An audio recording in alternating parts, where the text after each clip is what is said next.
Ada yang bertanya, kalau untuk jadi presiden di Indonesia katanya memerlukan biaya sekitar 9 triliun rupiah atau sekitar berapa?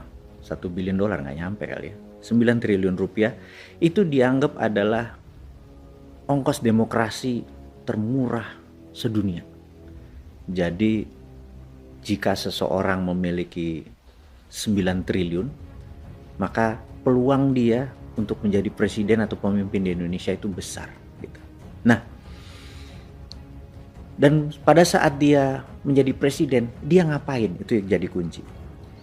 Dia akan memegang hampir 2.000 triliun anggaran nasional. Anggaran nasional 2.000 triliun. Dan kita tahu PDB kita adalah 16.000 triliun, alias yang 14.000 triliun adalah pihak swasta. Yang menarik, kita sekarang gunakan terminologi dolar. Jadi 2.000 triliun itu sekitar 130 atau sampai 150 billion dolar. Itu nilai APBN Indonesia. Berita buruknya, di dunia ada lebih 500 perusahaan yang nilainya, yang omsetnya lebih besar dari 150 billion dolar. Kita ambil contoh, Apple. Itu sudah 1.000 billion, alias sudah 7 kali dari besarnya APBN Indonesia.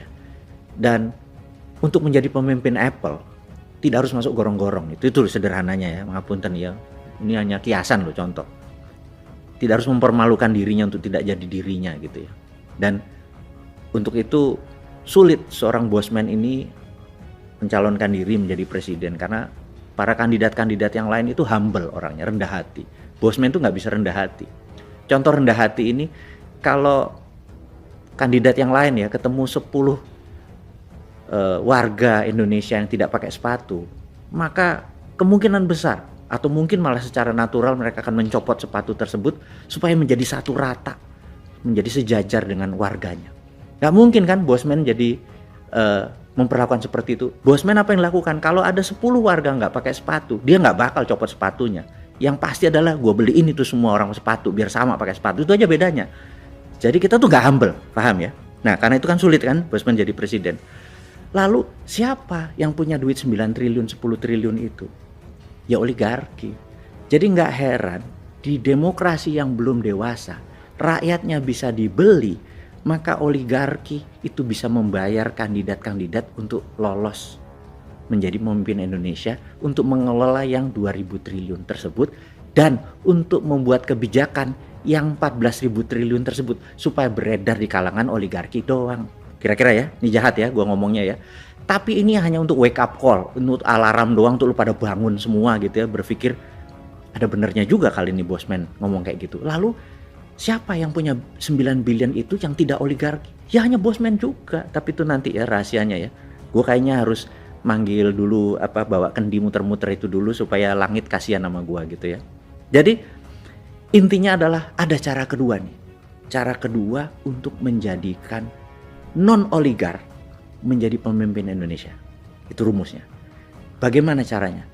Gimana kalau kita ke sejarah lagi? Biasa nih bosman apa-apa ke sejarah, ke belakang, agar ada landasan berpikir, ada referensinya. Karena akademisi tanya, apa alasan lo? Apa referensinya gitu.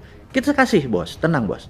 Jadi Anda sekolah jauh-jauh, kita fulfill atau kita penuhi ego ilmu tadi. Bahwa apa landasan Anda berpikir bahwa bisa menjadikan pemimpin negara ini tanpa bergantung pada oligarki gitu ya. Anda semua tahu dulu saya secara ecek-ecek pernah sekolah di negeri seberang dengan keilmuan yang sedikit tidak terlalu penting, karena itu bosman kan tagline-nya adalah wong bodoh ngaku pinter. Ya tetap saat ini ya wong bodoh yang ngakunya aja pinter, sok-sok baca buku gitu ya biar kelihatan pinter. Intinya adalah kita ingetin bahwa latar belakang aplikasi psikologi yang pernah saya peroleh dulu itu mudah-mudahan bisa membenarkan pada saat teori menjadikan seseorang jadi presiden atau pemimpin Indonesia tanpa bergantung pada oligar atau dananya oligar. Nah, dulu tuh sewaktu mengambil pelajaran applied psychology itu saya punya sahabat JB panggilannya atau John Buchanan, ya nggak penting lah nama tersebut. JB ini kalau adalah orang yang membuat saya seperti ini sekarang mungkin besar sekali. Jadi kalau kami ada pelajaran psikologi, misalnya waktu itu kita diajarin tentang underdog effect gitu ya, underdog. Wah, guru kita selama 2 jam di kampus mengajari tentang underdog effect. Profesor namanya Profesor Stadler, well respect profesor di California gitu ya, dia mengajarkan. Terus wah, JB ini selalu exciting gitu ya, begitu keluar selalu dia bilang, lu ngapain nih gitu ya, nggak ngapa-ngapain, lu tolong gua. Jadi saya tuh selalu jadi victimnya dia, karena dia asisten dosen. Jadi kalau dia seneng, nilainya tinggi, dosen tinggal oke-oke aja karena muridnya banyak gitu ya. Nah, JB ini selalu bilang, what do you do? Nothing. Lu bantu sama gua, lu jadi cari responden gitu ya. What do I do? Gua ngapain gitu ya. Terus dia bilang, bawa flip chart 2. Terus di flip chart 1 dia tulis kecil gitu ya, gambar, terus tulis E gitu ya. Terus di flip chart besar ditulis B gitu ya. Terus kamu cari responden, ngerespon mana bela mana. Saya nggak ngerti. Waduh, ini tentang underdog effect katanya gitu. Terus ya gue ngapain gitu. Nanti lo bilang, ini negara A sama negara B ini akan berperang. Kira-kira lo berpihak pada mana gitu ya. Jadi udah ada asal dong lewat. Saya bilang, excuse me, permisi, saya lagi ada dapat tugas dari kampus untuk mensurvey. These two country are going to war gitu ya. Country A yang kecil sama country B yang besar going to war. Menurut kamu kira-kira negara mana yang bakal perang? Terus dia tulis di kertas, masukin. Di kertas masukin sampai kira-kira 100 responden gitu ya. Nah, begitu selesai dibuka nih sama JB. Sahabat semua tahu nggak bahwa lebih dari 65% memilih country yang kecil tadi menjadi pemenang. Itulah underdog effect. Jadi sahabat semua, kalau nanti tahun 2022 akhir November katanya di Qatar ada pertandingan World Cup. Kalau Anda taruhan yang underdog ya, karena Anda dapat spread 2 ini. Lihat aja bahwa 60% pasangan Anda yang di bawah bakal menang. Ini bukan gua ngajarin judi, tapi untuk menceritakan bahwa underdog effect itu memang ada gitu ya. Jadi karena itu nomor 1, kalau kita posisinya underdog, chance kita menang 60%. Mulai paham ya? Nanti kita akan sampai sana nih psychologicalnya. Nah, sama kita kembali sekarang ke Amerika di tahun 1890 sekian. Itu oligar Amerika, ada namanya Vanderbilt yang memiliki jaringan kereta api, ada Rockefeller yang memiliki kontrol atas minyak bumi dan Jean Paul Getty, kemudian ada JP Morgan sebagai funder yang sangat besar, ada raja besi yang namanya Carnegie gitu ya, Andrew Carnegie. Orang kayanya luar biasa banyaknya dan benar-benar kaya. Bahkan kekayaan para oligar itu dibandingin kekayaannya Bank Sentral Amerika masih kaya oligar gitu ya. Untuk bukti. Kita teman-teman muda ini kan, Anda semua adalah gadget dan bangsa yang digital sekali. Zilenial dan milenial yang antara 40 tahun ke bawah ini Anda adalah generasi digital. Anda cek di Wikipedia. Di tahun 1899 Filipina waktu itu minta merdeka dari Spanyol, dan syaratnya Spanyol gampang, minta bayar 20 billion US dollar. Valuasi kira-kira waktu itu ya, tentunya dalam mata uang, bukan dolar. Dan Filipina tidak punya uang seperti itu, maka Filipina meminta Amerika, karena itu dalam pandangan lain Filipina adalah negara yang dimerdekakan Amerika dan Filipina adalah bangsa yang dikontrol oleh Amerika, karena kemerdekaan dibeli. Beda kayak Indonesia, kemerdekaannya pakai bambu runcing tumpah darah. Indonesia memang fight memperoleh kemerdekaan tersebut gitu ya. Sekali lagi, kita bukan merendahkan Filipina, tapi sejarah bangsa itu membuat berbeda, kita harus respect satu sama lain. Nah, pemerintah Amerika waktu itu tidak punya 20 billion dolar. Pemerintah Amerika minta ke Andrew Carnegie. Apa yang terjadi? Andrew Carnegie membayar kemerdekaan Filipina, yang sampai dia mati dia nggak pernah menginjak Filipina. Nah, karena Andrew Carnegie disebut bapak filantropi dunia, bahkan foto Andrew Carnegie ada di Bill Gates. Karena itu Bill Gates mengklaim dirinya adalah the biggest philanthropy atau penyumbang, tapi dia nggak akan pernah bisa. He never could be like Andrew Carnegie, karena Andrew Carnegie better, dia memerdekakan sebuah negara. Nah, jadi kita lihat oligarnya itu lebih kaya daripada bank sentral gitu. Nah, karena oligar itu kaya, presiden-presiden Amerika siapapun itu pasti oligar yang membiayai gitu ya. Nah, sampailah di tahun 1910, 11, 12 sampai segala macam, di mana oligar itu sangat kuat mengendalikan, kaya miskinnya sangat ekstrim, buruh itu nggak ada nilai dan sangat rendah kesehatannya, kelayakannya untuk hidup sangat rendah, dan banyak yang gerah, sudah yang gerah. Nah, sampailah suatu hari ada 3 orang kalau di Indonesia ya, kayak lembaga survei gitu ya, yang suka mensurvei konstituen atau mensurvei calon kandidat gitu. Nah, 3 orang ini sedang duduk-duduk di kafe, kemudian dia menengok ke samping, itu ada satu orang senator, ya cukup biasa aja, nggak dibilang loser tapi juga nggak dibilang spesial. Senator ini bernama Warren Harding gitu ya.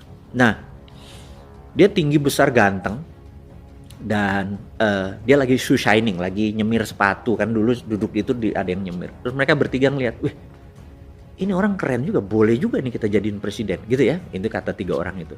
Terus mereka bertiga datang ke Harding, dia bilang, lu mau jadi presiden Amerika? Harding bilang, oke, tapi lu ikutin gue ya. Dia ikutin tuh bener-bener, dia ngomongnya di draft, tindakannya.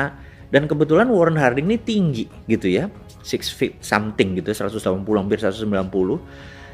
Secara psikologi, sekali lagi ini ilmu psikologi, kalau orang tinggi itu maka orang kita yang di bawah ngelihatnya itu posisinya submission, atau bawah, di atas tuh posisinya otoritatif gitu ya.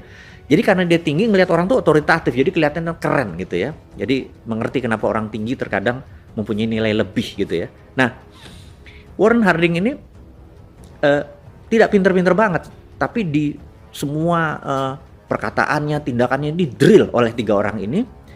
Dan dananya dari mana? Anggap di Indonesia sekarang 9 triliun itu dikumpulin dari UKM gitu ya. Dari pengusaha UKM receh dikumpulin. To make story short, 1921 Warren Harding menjadi presiden Amerika, dan shock sekali oligar di Amerika.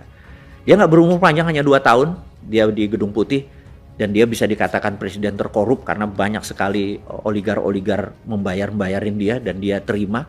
Tetapi timnya dia membentuk sesuatu yang baru. Dan oke, kita skip ceritanya, tapi Anda boleh lihat detailnya tadi, bahwa sejak saat itu puncaknya nanti adalah di tahun 1930 krisis karena terjadi serangan terhadap peraturan dari negara, menekan oligarki, menekan para konglomerat, membuat UKM naik. Intinya banyak yang sakit hati di oligarkinya. Intinya lagi tahun 1930 Wall Street collapse gitu ya. Nah, collapse-nya Wall Street ini membuat dunia goncang, membuat Nazi akhirnya bergerak di Jerman dan lain sebagainya. Tetapi saat ini Amerika tuh menjadi negara yang paling adil, di mana jumlah orang kayanya, UKM-nya, dan negaranya benar-benar 1:1 menjadi seimbang. Kalau dulu ini 80% gitu ya, yang ini 10%, negara cuma 10%. Sekarang menjadi berimbang. Dan Warren Harding itu game changing, bisa dikatakan game changing. Jadi sahabat semua, bukan berarti untuk menjadi presiden itu harus oligar sebagai fundernya. Tetapi bisa juga kita memilih someone menjadi Warren Harding yang akan membela para UKM, para pengusaha receh, para buruh, para nelayan, para petani, untuk bergandengan tangan menjadi sesuatu yang baru di Indonesia. Ini game changing. Abis itu akan seimbang, oligarnya, rakyat umumnya, UKM-nya, dan negaranya menjadi seimbang. Dengan kekuatan 3 hal inilah yang membuat Indonesia ke depan menjadi the strongest country in the southern hemisphere sekali lagi di wilayah selatan Katulistiwa. Dan 2045 itu hanya pada saat ulang tahun Indonesia ke-100 itu baru hanya 23 tahun lagi dari sekarang. Dan tidak mungkin kalau ini semua terjadi di 2024, Indonesia akan menjadi negara yang powerful dengan tidak menghilangkan oligar, tapi menyeimbangkan kekuatan pasar dan kekuatan pengaruh. Saya rasa pelajaran kali ini adalah sampai di sini dulu. Terima kasih buat Anda semua. Salam sehat selalu.